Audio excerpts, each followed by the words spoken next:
Voici une erreur grave que plusieurs couples commettent et qui entraîne la séparation dans beaucoup de cas, alors que cette séparation-là aurait simplement pu être évitée, alors que les choses auraient pu être améliorées. Et c'est tellement grave qu'il est important que j'en parle dans cette vidéo. Parce que si vous êtes concerné, si vous faites partie des personnes qui vivent cela, il va être important que vous écoutiez attentivement ce qui va être dit ici. Que vous restiez ouvert et que vous compreniez que ce que vous vivez aujourd'hui peut être amélioré. Ce que vous vivez aujourd'hui peut connaître une solution. Même là où vous pensiez que c'était perdu, dans beaucoup de cas, la solution existe, à condition que vous ne tombiez pas dans cette erreur catastrophique. Restez et écoutez ce que j'ai à partager avec vous.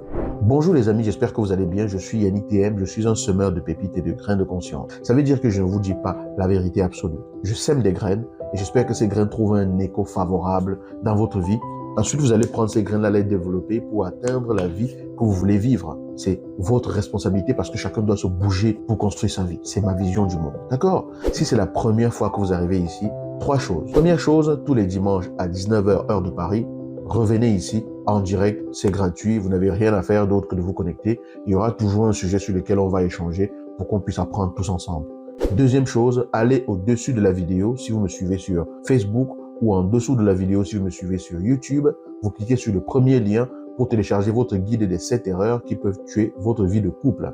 Et troisième chose, on ne va pas oublier la troisième chose, pensez à vous abonner à cette chaîne, à partager la vidéo et à mettre un cœur pour dire que vous aimez ce que nous faisons ici. Alors, de quoi est-ce qu'il s'agit? Je vais vous raconter une petite histoire. Imaginez quelqu'un qui est malade, qui décide de prendre des médicaments pour essayer d'aller mieux. D'accord? La personne prend des médicaments pour aller mieux, mais les choses ne s'améliorent pas. Ça se calme peut-être un peu, mais après, ça revient. Elle prend un médicament, ça se calme peut-être un peu, mais après, ça revient. Les symptômes sont toujours présents. Ça veut dire que la maladie est toujours là. La personne prend des médicaments pour calmer son mal de tête, mais au bout d'un certain temps, ce mal de tête revient.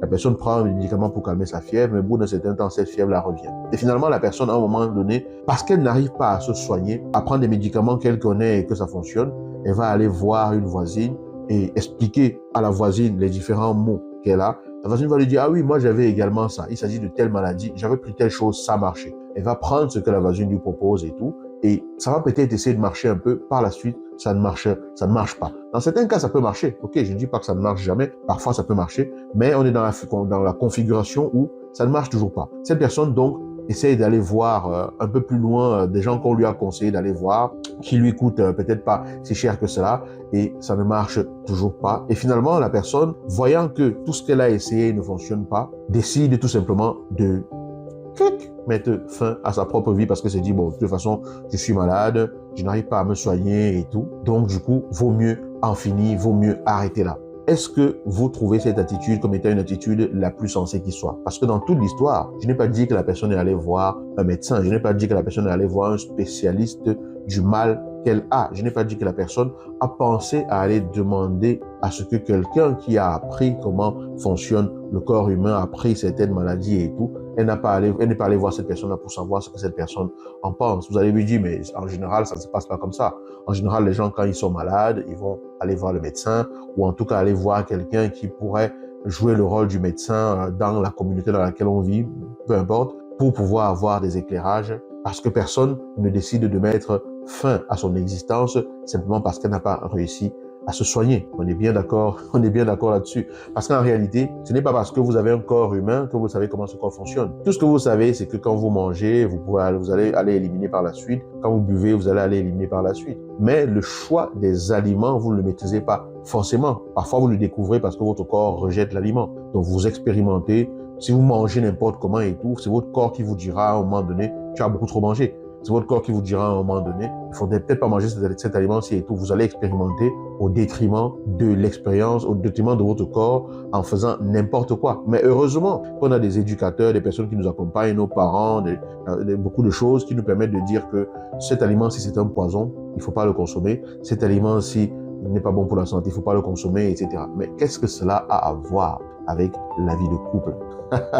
Ce que j'aimerais que vous compreniez ici, c'est que l'erreur que beaucoup de personnes commettent, c'est de ne pas savoir que leur couple, c'est un être vivant qui a été créé lorsque les deux se sont mis ensemble et que cet être vivant-là a besoin d'être soigné quand il est malade. Lorsque ça ne va pas dans votre relation, votre couple est malade. Donc, il est important de pouvoir faire un diagnostic. Comment faire un diagnostic médical pour un corps malade afin d'apporter des soins à ce corps-là?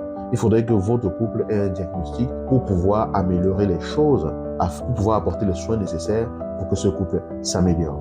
Vous allez dire dans beaucoup de cas, oui, j'ai demandé conseil à ma sœur, un peu comme celui qui va demander conseil pour prendre un médicament. Votre sœur, votre frère, les gens vont vous donner des conseils par rapport à leur propre expérience, mais parfois ça ne va pas marcher pour vous. Vous allez dire, oui, je suis allé à tel endroit et tout, mais voilà, vous allez prendre des conseils à gauche, à droite, vous allez faire ce que vous pensez qu'il faut faire, parce que dans beaucoup de cas, les gens pensent que parce qu'ils s'aiment et qu'ils sont en couple, ils savent comment il faut faire pour que le couple marche. Non, ce n'est pas parce que tu as un corps que tu sais comment ton cœur fonctionne. Tu sais simplement que tu as un cœur, tu sais qu'il fonctionne, mais le jour où il a un problème, c'est pas toi qui le soigne. Ce n'est pas parce que tu sais que tu as un corps que tu sais exactement tous les mécanismes qui se passent dans ton corps.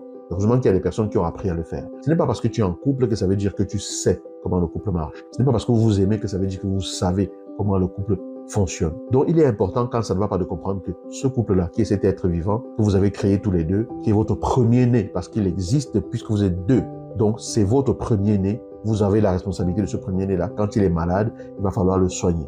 Mais vous n'avez parfois pas toujours les éléments nécessaires pour le soigner. Vous n'avez pas parfois toujours la formation nécessaire pour le soigner. Ce que je veux vraiment vous faire comprendre ici, c'est qu'il est important, au lieu de mettre fin à votre relation, donc de zigouiller votre couple, comme cette personne qui est malade se zigouillerait parce qu'elle n'est pas allée voir le bon praticien, il va être important de comprendre que plusieurs séparations sont dues au fait que les gens ne pensent pas à la nécessité que cela représente de faire appel à quelqu'un qui a appris quelles sont les dynamiques qui existent dans les relations amoureuses pour les aider à ajuster les choses, pour les aider à recalibrer les choses. Peu importe qui c'est. Le plus important, c'est que vous trouviez quelqu'un qui corresponde à ce qui résonne en vous. Ce n'est pas obligatoire que ce soit moi. Ça peut être quelqu'un d'autre. On s'en fiche totalement. Vous devez trouver quelqu'un qui correspond à votre vibration, à votre vision du monde, quelqu'un qui vous correspond pour vous aider. Ce que je veux simplement souligner ici, c'est cette erreur-là que beaucoup de personnes commettent, de mettre fin à leur relation parce qu'elles pensent avoir fait tout ce qu'il y avait, mais pourtant elles ont fait beaucoup de choses, sauf ce qu'il était vraiment intelligent de faire, c'est-à-dire faire appel à un spécialiste, à quelqu'un qui est formé dans le domaine, à quelqu'un qui a appris comment ça fonctionne pour les éclairer, quelqu'un de neutre qui ne va pas les juger, qui va les comprendre, qui va leur expliquer où est-ce qu'ils en sont, afin de leur expliquer comment ajuster. Donc, ayons cette culture-là. Apprenons à développer cette culture-là.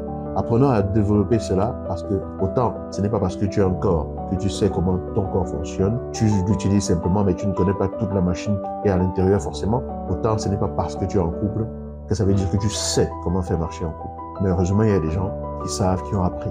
Trouve celle qui te correspond. Si c'est moi, n'hésitez pas à me contacter pour pouvoir vous faire accompagner, faire un diagnostic de votre situation, vous faire accompagner, vous faire aider par rapport à cela. Et c'est dans cette optique d'ailleurs que je suis en train de concevoir la prochaine formation que je vais mettre à disposition du plus grand nombre à un tarif vraiment accessible à la plupart des personnes sur comment développer un niveau d'intimité profonde dans la communication. Vous pouvez déjà réserver d'ailleurs en cliquant sur le lien qui est sous la vidéo, le deuxième lien qui est sous la vidéo. Donc, allez en dessous de la vidéo, deuxième lien, si vous sentez qu'il est capital pour vous de développer un niveau d'intimité profond dans la communication avec votre partenaire, vous aurez fait un grand pas sur le chemin de l'amélioration des choses dans votre couple. Je vous dis à très bientôt.